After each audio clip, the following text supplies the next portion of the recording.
Hello everyone, రాణి గారి కథల విల్లుకి స్వాగతం. నేను రాణి. ఈరోజు మరొక అందమైన కథను మొదలు పెట్టబోతున్నాను. కథ పేరు పవిత్ర బంధం, పార్ట్ 1. అది ఒక జిమ్. కండలు తిరిగిన శరీర సౌష్ఠవంతో, పాల నురగలాంటి దేహఛాయతో హీరోని తలదన్నేలా ఉన్న ఒక వ్యక్తి తన శరీరాకృతిని ఇంకా పటిష్టంగా మార్చుకోవాలి అన్నట్టు కష్టమైన వ్యాయామాలు ఇష్టంగా చేస్తూ ఉన్నాడు. అతను చుట్టుపక్కల ఉన్న వాళ్ళంతా ఆడ మగ అనే తేడా లేకుండా గుడ్లు వెళ్ళబెట్టి మరీ చూస్తున్నారు అతన్ని.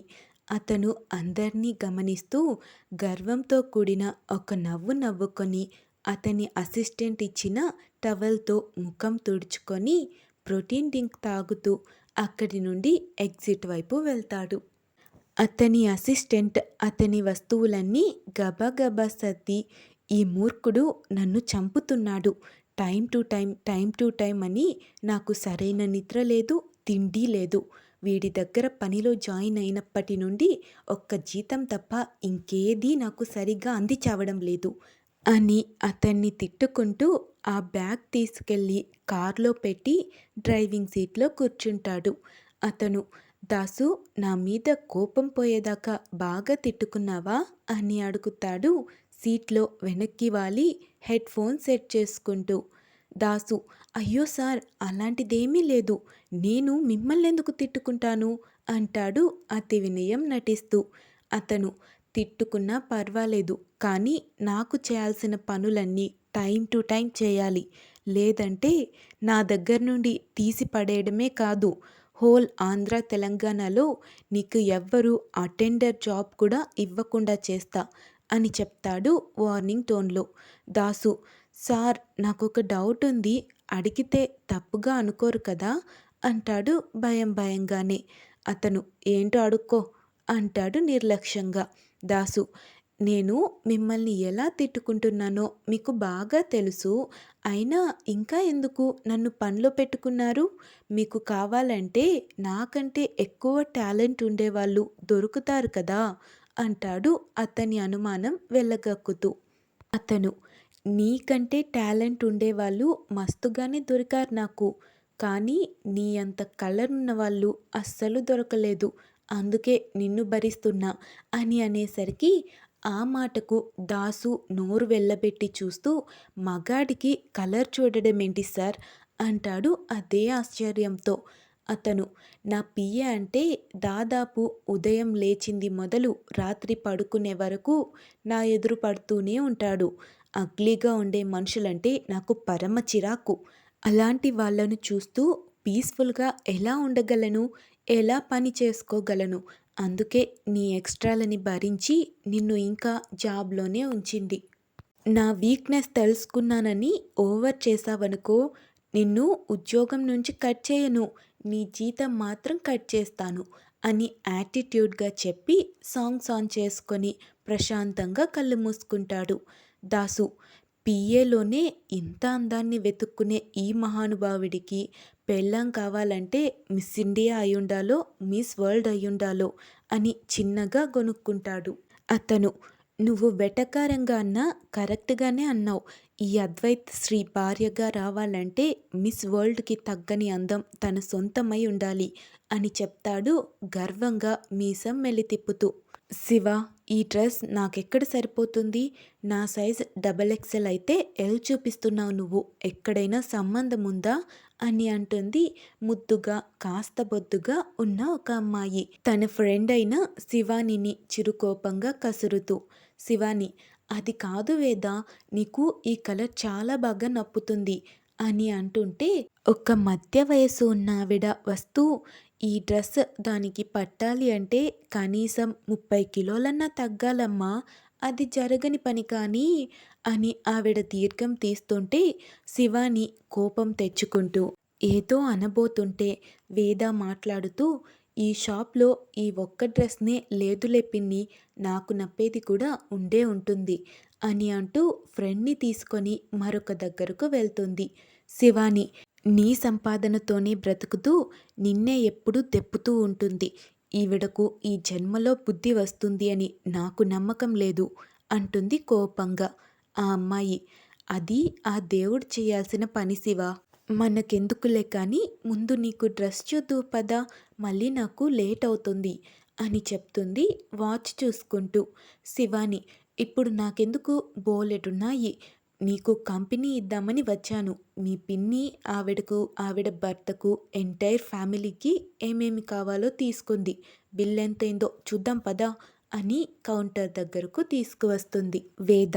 వేదాక్షి, మరీ తెలుపు కానీ మరీ నలుపు కానీ చామంచాయ రంగు, 5.5 అడుగు పొడవు, డబల్ ఎక్సెల్ సైజ్, లైట్గా ఉన్న సైడ్కి గుర్తుగా కళ్ళకు కళ్ళజోడు, వాటి వెనుక మాత్రం కాటుక దిద్దిన పెద్ద పెద్ద కళ్ళు, కనుముక్కు తీరు అందమైన చంద్రబింబాన్ని పోలి ఉంటుంది.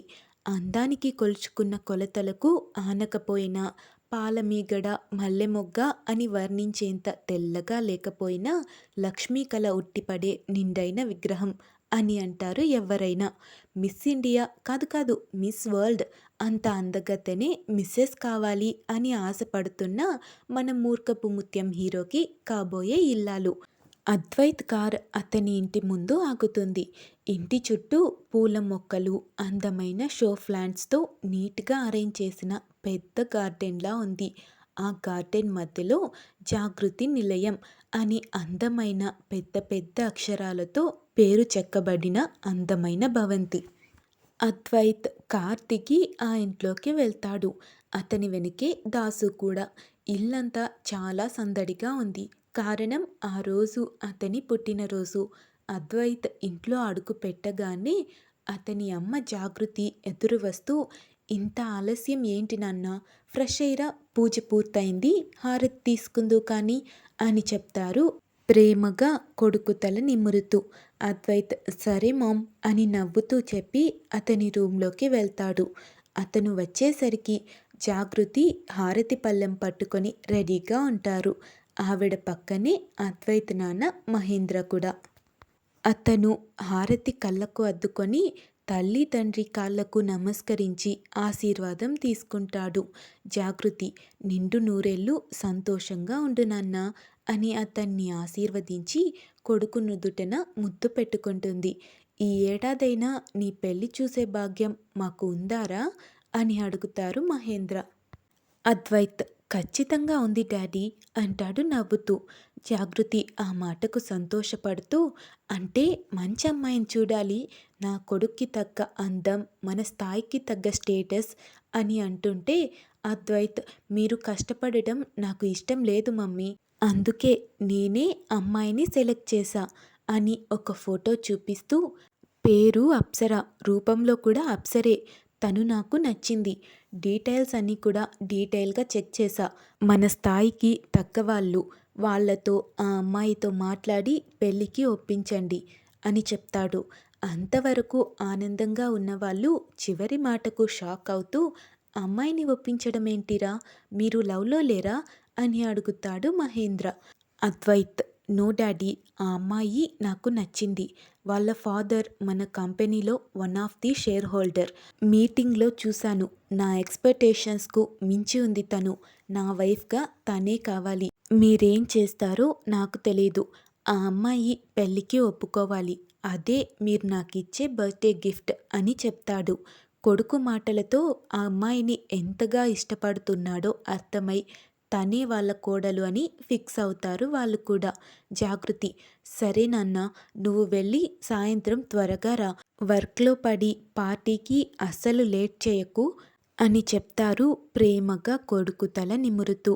అద్వైత్, సరే నేను ఆఫీస్కి వెళ్తాను, బాయ్ డాడీ, బాయ్ మమ్మీ అని ఇద్దరికీ చెప్పి అక్కడి నుండి బయలుదేరుతాడు. అప్సర, టైం అవుతుంది, వస్తున్నావా లేదా అని కోపంగా అడుగుతున్నాడు ఫోన్లో ఒక వ్యక్తి. అప్సర, వస్తున్నా విన్ని, ఒక్కసారి వెనక్కి చూడు అని అనేసరికి వెనక్కి తిరిగి చూస్తాడు వినయ్. మోకాళ్ళ వరకు ఉన్న ఫ్రాక్లో, హై మేకప్లో అందంగా మెరిసిపోతున్న తనని చూస్తూ, నాకు ఎక్కడో మచ్చుందప్పు, అందుకే నీలాంటి అందం నాకు సొంతమైంది అని తనని హత్తుకొని ముద్దు పెట్టుకోబోతాడు. అప్సర అతనికి అందకుండా దూరం జరిగి అతన్ని చూసి కన్ను కొట్టి నవ్వుతుంది. అతను బేబీ నన్ను ఊరించి చంపకు అని తనను పట్టుకోబోతే తను అతనికి అందకుండా అటూ ఇటూ పరిగెడుతూ ఉంటుంది. అప్పు ఈరోజు నా బర్త్డే అంటే నేను ఇప్పుడే పుట్టినట్టు నన్ను ఇంతలా శ్రమ పెట్టడం చాలా తప్పు అంటాడు తనను పట్టుకునే ప్రయత్నం చేస్తూనే. అప్సర అవునా ఇప్పుడే పుట్టిన బేబీ బట్టలు వేసుకొని ఉండదు మరి నువ్వెందుకు వేసుకున్నావు అంటుంది వెటకారంగా. వినయ్ నీకు ప్రాబ్లం లేదు అంటే ఇప్పుడే విప్పేస్తా అంటాడు షర్ట్ బటన్ తీస్తూ. అప్సర అమ్మో అంత పని చేయకు అంటుంది భయంగా. వినయ్ ఒసేయ్ ఒక్క ముద్దుకు ఇన్ని తిప్పలా నాకు అంటాడు కాస్త ఫ్రస్ట్రేట్ అవుతూ. అప్సర అంత బాధెందుకు నా మెడలో 3 ముళ్ళు వేస్తే ఒక ముద్దేం కర్మ పూటకు 10 ముద్దులిస్తా కదా అంటుంది నవ్వుతూ. ఆ మాటతో డల్ అయిపోతాడు వినయ్. అప్సర ఏమైంది విన్నీ అంటుంది అతని దగ్గరకు వచ్చి. వినయ్ ఒక్కోసారి మన ప్రేమ పెళ్లిపీటలో ఎక్కుతుందా అని భయం వేస్తుందప్పు అంటాడు బాధగా. అప్సర ఏంటా పిచ్చి మాటల వినయ్ నీకోసం నేను నా ఫ్యామిలీని వదిలి వచ్చేయడానికి కూడా రెడీగా ఉన్నాను. నువ్వు అసలు అలాంటి భయాలు ఏం పెట్టుకోకు. ఒకవేళ మన పెళ్ళికి మన పెద్దవాళ్ళు ఒప్పుకోకపోయినా మనం ఎప్పటికీ దూరం కాము సరేనా అంటుంది అతని చెంప మీద చేయి పెట్టి. వినయ్ మన పెద్దవాళ్ళు కాదు మీ పెద్దవాళ్ళే నాకంటూ ఎవరున్నారు అనాథగాన్ని అని అంటుంటే అప్సర అతని చెంప మీద ప్రేమగా ఉంచిన చెయ్యి తీసేసి కోపంగా చూస్తూ ఓహో అయితే నేను ఉన్నా లేకున్నా ఒక్కటేనా నీకు అని అంటుంది కోపంగా. వినయ్ అలా అని కాదు అప్పు ఏదో నార్మల్గా అన్నాను అని బుజ్జగిస్తున్నా తను మాత్రం కోపంగానే ఉంటుంది.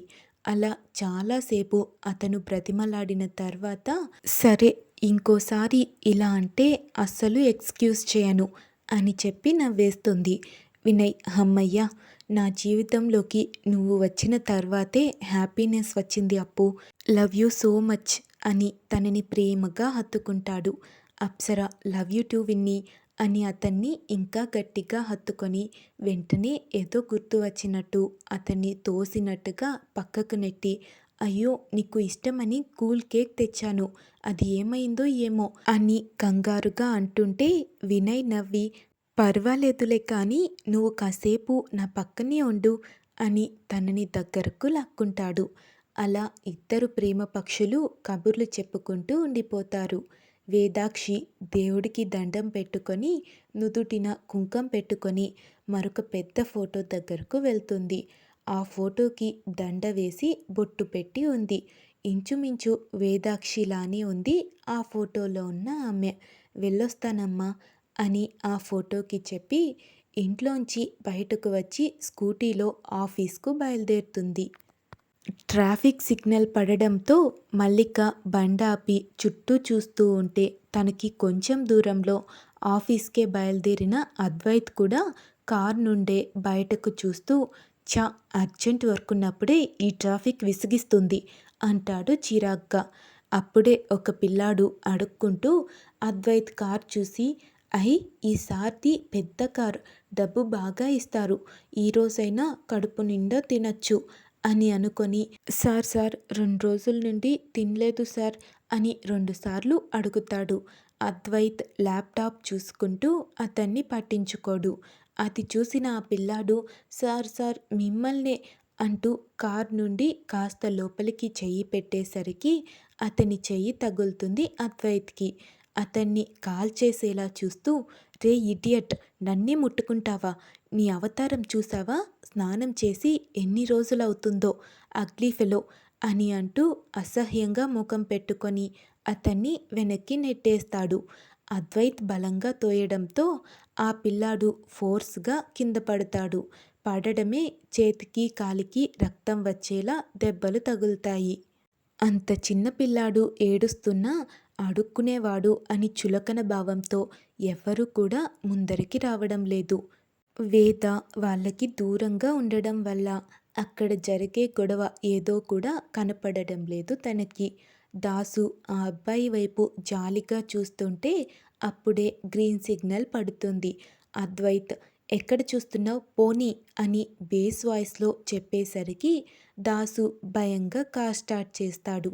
మిగిలిన వాహనాలన్నీ కూడా రయ్యిన దూసుకెళ్తుంటే ఆ పిల్లాడు బిక్కుబిక్కుమంటూ రోడ్డు దాటలేక అక్కడే ఏడుస్తూ ఉంటాడు. వేద కూడా వెళ్ళబోతూ పిల్లాడి ఏడుపు వినిపించి అటువైపు చూసి చాలా స్పీడ్గా వెళ్తున్న వాహనాల మధ్య పసిపిల్లాడు ఉండడం చూసి కంగారుగా స్కూటీ ఆపి అతని దగ్గరకు వెళ్ళి జాగ్రత్తగా రోడ్డు దాటించి ఒక పక్కకు తీసుకువచ్చి కూర్చోబెడుతుంది. అతని కన్నీళ్లు తుడిచి ఒక చాక్లెట్ ఇస్తుంది వేద. అది చూడగానే ఆ పిల్లాడు నవ్వుతూ నాకేనా అక్క అని దాన్ని ఆత్రంగా అందుకొని ఒక్క క్షణంలో ఖాళీ చేసేస్తాడు.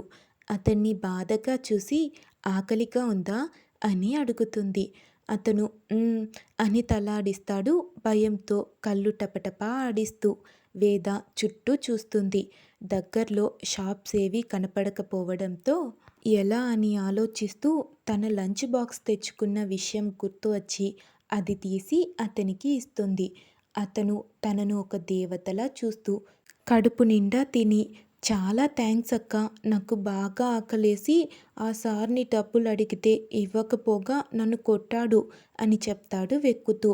వేద బాధపడకు నాన్న, అవును మీ అమ్మ నాన్న ఎక్కడా అని అడుగుతుంది అతని తల నిమురుతూ. ఆ బాబు ఏడుస్తూ మా అమ్మ నాన్న లేరక్క, యాక్సిడెంట్లో చనిపోయారు. మా పిన్ని బాబాయ్ మామయ్య అత్తయ్యలు అందరూ నన్ను రోజు కొడుతూ తిడుతూ ఉంటే వాళ్ళకి దూరంగా పారిపోయి వచ్చాను. ఒక అంకుల్ నాకు భోజనం పెట్టిస్తాను అని తీసుకెళ్ళి ఇలా అందరి దగ్గర అడుక్కొని డబ్బులు తీసుకురమ్మన్నాడు. అతని దగ్గర నేనే కాదు నాలా చాలామంది పిల్లలు ఉన్నారు అని చెప్తాడు. ఆ మాటకు వేద షాక్ అవుతూ ఇక్కడ ఇల్లీగల్ చిల్డ్రన్ బిజినెస్, వెంటనే ఈ విషయం బయట పెట్టాలి అని అనుకుంటూ తన మొబైల్ ఓపెన్ చేసి ఎవరికో ఏదో మెసేజ్ చేసి ఇదంతా ఎక్కడ జరుగుతుంది, నన్ను అక్కడికి తీసుకెళ్ళు అని అడుగుతుంది. అతను అమ్మో వద్దక్క, అతను చాలా చెడ్డవాడు, నిన్ను కూడా కొడతాడు అని అంటాడు భయంగా. వేద ఏం కాదు పద అని తన స్కూటీ దగ్గరకు వెళ్తుంది. కాసేపటి తర్వాత స్కూటీ ఒక పాడుబడ్డ బంగ్లా ముందు ఆగుతుంది. మల్లిక ఆ పిల్లాడి చెయ్యి పట్టుకొని లోపలికి వెళ్తూ జాగ్రత్తగా ఆ పరిసరాలు పరిశీలిస్తుంది. ఎక్కడ చూసినా చిన్న చిన్న పిల్లలు, వాళ్ళ ఒంటి నిండా గాయాలు. అంత చిన్న పిల్లల్ని అలాంటి పరిస్థితుల్లో చూస్తుంటే మనసంతా భారం అయిపోతుంది. ఒక రౌడీ వేదాన్ని గమనించి ఎవరు నువ్వు, లోపలికెందుకు వస్తున్నావు అని అంటాడు గట్టిగా. ఆ అరుపుకు పిల్లాడు భయపడుతుంటే వేద మాత్రం తడపడకుండా ఇక్కడ ఉన్న పిల్లల్ని తీసుకెళ్దామని వచ్చాను అని చెప్తుంది ధైర్యంగా.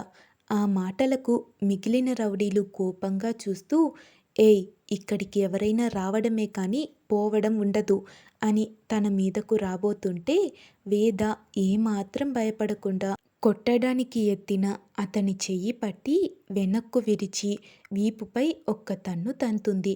అది ఏమాత్రం ఎక్స్పెక్ట్ చేయని వాళ్ళు ముందు షాక్ అయ్యి వెంటనే అలర్ట్ అయ్యి ఎవరు నువ్వు, పోలీస్వా అని కంగారుగా అడుగుతూ మరో ఇద్దరు కూడా తన మీదకు రాబోతారు. కానీ వాళ్ళకు కూడా అదే గతి. అలా వేద ధైర్యంగా ఎదుర్కొంటూ ఉండగానే తనని వెనక నుండి రాడ్తో కొట్టడానికి వస్తాడు ఒకతను. అతను కొట్టబోయేలోపు కాళ్ళల్లో దిగిన బుల్లెట్స్ వల్ల అక్కడికక్కడే కుప్పకూలిపోతాడు. ఆ రౌడీలు తేరుకునే లోపే అక్కడంతా పోలీసులు చుట్టుముడతారు. కొంతసేపటి తర్వాత వెల్డన్ వేద, నీ వల్ల ఈరోజు మన ఛానల్కి ఎంత గుడ్ విల్ వచ్చిందో మాటల్లో చెప్పలేను. ఎంతో కాలంగా చిల్డ్రన్ స్మగ్లింగ్ జరుగుతున్నా వాళ్ళని పట్టుకోలేక పోలీసులు తలలు పట్టు కూర్చున్నారు.